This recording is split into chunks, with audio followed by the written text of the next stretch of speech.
What's up, guys? Bluntcuts here. This is a Watch Over Realms video, and tonight I want to talk about exclusive artifacts, but more specifically, I want to talk about the Lust exclusive artifact. Yep, we all just got her. We're all trying to figure out the best way to use her. We all, hopefully anyway, hopefully you got enough currency to get this exclusive artifact, the Captivation of Burning Desire. So this artifact increases her crit damage by 30%. When triggering Sinful Lash, it will be triggered 2 consecutive times. And just for full information here, it's not there. Where is it? Where is Sinful Lash? Oh, it's in the, that's right, it's for talent. So for every 2 ultimates activated by faction allies of the Nightmare Council, including the hero will trigger Sinful Lash 1 time. So the artifact's going to make it trigger 2 times instead. Sinful Lash, if we look at the tooltip here, deals 400% damage to a random enemy in range, which is pretty awesome. So you're talking about doubling this talent, so 800% damage for every 2 Nightmare Council ultimates that are triggered. So, sounds pretty powerful. I wanted to test it. One thing that is interesting about it is that this artifact is not just dependent, or the value of it anyway, is not just dependent on Lust. This is also dependent on the number of Nightmare Fighters that you bring in the team, right? Because Sinful Lash is going to trigger more the more Nightmare units you have that are triggering their ultimates. So, here's what I did. I did my testing in the Guild Boss. This is not, just to be clear, disclaimer, this is not a Guild Boss test. The Guild Boss is being used as a target dummy right now. I am just attacking him to find the raw damage output from these different artifacts. So, well, I didn't talk about the other one, did I? What am I doing? It's like midnight here. I should be asleep right now, but instead I'm making content for you. So, the other artifact that we're going to be testing is a rank 25 Wailing Skull. This one, dealing damage, has a 40% chance of summoning 1 Shadow Guard with 150% of the hero's attributes to attack enemies for 10 seconds. The effect can be triggered as often as 1 time every 20 seconds. So in an ideal world, you'll have about 50% uptime on this. You'll get a Shadow Guard, a Shadow Komodo, with 150% of the hero's stats attacking your target. Her stats are as follows. She has 14,470 attack. She's got how much speed? 344 speed. She's down at a 1.5 second attack interval. She's crit capped, and she does have 378.5% crit damage. She's also, as you can see, in a Soulbound Arcana set. I've got her in a Annihilating Might set to add a little extra crit damage on top.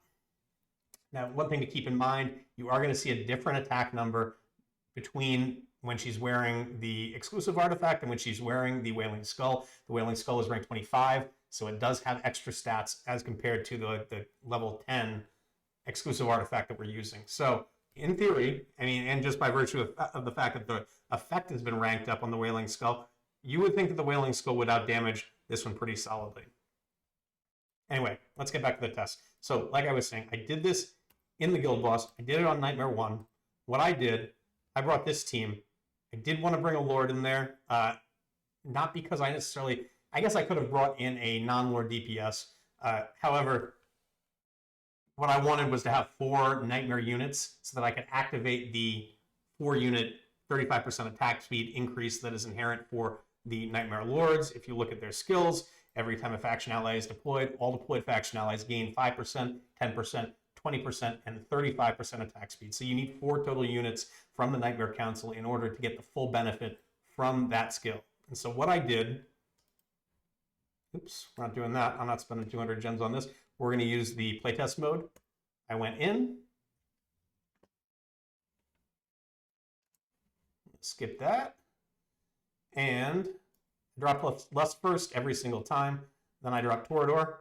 I recall Toreador. He's just getting dropped to get the credit so that we can get that boost. And as you can see, now we've got 35% speed, or extra speed, for all of these heroes.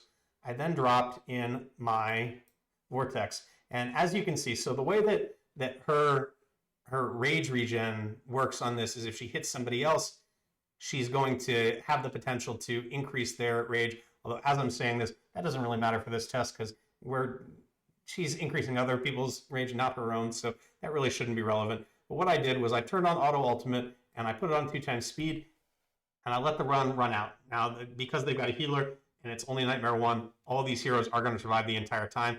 Therefore, every test that I did have the exact same fight length. The only variation that I could see as being possible is if I was a little slower getting all the units out in certain cases. I tried my best not to be, and I think when you see the results, you're going to see that they are relatively close to one another when the gear is the same. So I think I did a pretty good job. However, I just want to acknowledge that while you're looking at the test here. So let this run out. We don't need to watch the entire thing. Let's go to the results.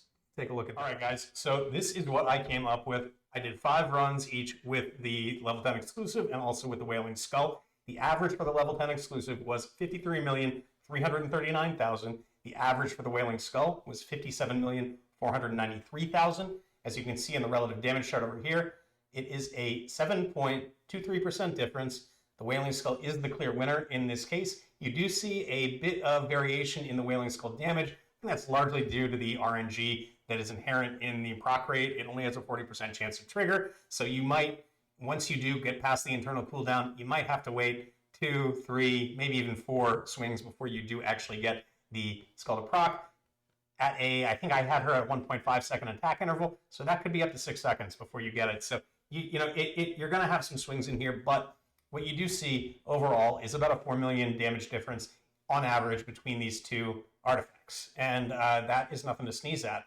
But with that said, I do want to point out that we only brought in 3 total Nightmare heroes, including Lust. So Lust is only getting the benefit from the ultimates that are being cast by those 2 heroes, as opposed to having 4 or 5, something like that.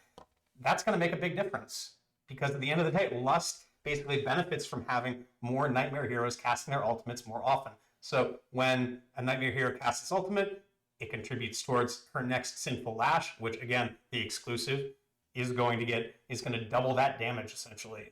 And beyond that, she's also, when she does her random hits and they end up hitting an ally, specifically a Nightmare faction ally, they are going to have a chance to restore rage for that ally, which is going to reduce the amount of time in between their ultimates, which again is going to increase less damage. And you can see how this can kind of snowball on itself and build up more damage over time. So what I did was I brought in 5 Nightmare heroes. And the reason that I did this was that, this is a full team. I put Torador in and I left him in. I also brought in Greed as a 5th in there. The reason that I brought in Greed was because I really wanted to highlight this aspect of her kit. And Wrath and Greed both have 300 rage ultimates, which is just incredibly low. They are spamming them very regularly, and every time they do, they are basically giving her half of a Sinful Lash. So every ultimate, because she's getting 2 hits from the Sinful Lash, she is getting basically 400% damage every time an ultimate is cast, including her own. And that is pretty ridiculous. It's pretty ridiculous at the end of the day, and the results actually bear that out. So what we see is when I brought in 5 Nightmare heroes, we actually increased the damage on the exclusive past the point of the Wailing Skull. You see they both increase. So if we look back at the 3 team, level 10 exclusive was at 53 million. We bring in 2 more Nightmare heroes, same gear, nothing changes otherwise, 65,562,000. So that's a 12 million damage difference. It's about 22%, I believe. I'm just doing that math in my head right now, so maybe I'm a little bit off, but it's something like that. That is ridiculous. Beyond that, we exceeded a level 25 Wailing Skull in damage. The exclusive is, of course, at 100% because that is the highest damage in this comp, in the 5 Nightmare hero comp. The Wailing Skull, not far behind, admittedly, and because there is some inherent RNG in that kit, there is the possibility that maybe I do this test again, they're closer, or the Wailing Skull slightly ahead. But either way, what you're seeing is that a level 10 exclusive artifact is doing more damage in this case, but certainly about on par with the Wailing Skull. And that is ridiculous, particularly when you consider the Wailing Skull does have limitations, especially if you want to bring in a bunch of fighters and ground tile units, because the Wailing Skull, whenever it procs, that Shadow Komodo has to go somewhere. It has to go onto one of the ground tiles, and that's a ground tile that you can no longer use for a fighter of your own, at least until the Komodo despawns or whatever. But regardless, this is a pretty significant increase. So I think this is pretty valuable information. Again, this is not supposed to be a Guild Boss test. It was done in the Guild Boss because the Guild Boss is a target dummy. But this is not something that you should say, well, this, artifact A is better than artifact B in the Guild Boss because I just watched the video. That's not what this is. This is a raw damage output test. It is interesting to see, and I do think that because it is raw damage output, it has more applicability in other places in the game, really as a general guide for what is actually going to be higher. I am interested to do some more testing in Guild Boss specific comps so that we can see exactly how one scales when you add in inspiration, when you add in other sources of rage regen, that kind of thing. So I've been putting out, if I get some good response on this, if you guys enjoy this content, I will be putting out more in the future. Yeah, I appreciate you guys watching. I hope this is helpful to you. Best of luck to you. Please like and subscribe if you did enjoy the content, and I will catch you all next time. Have a great night.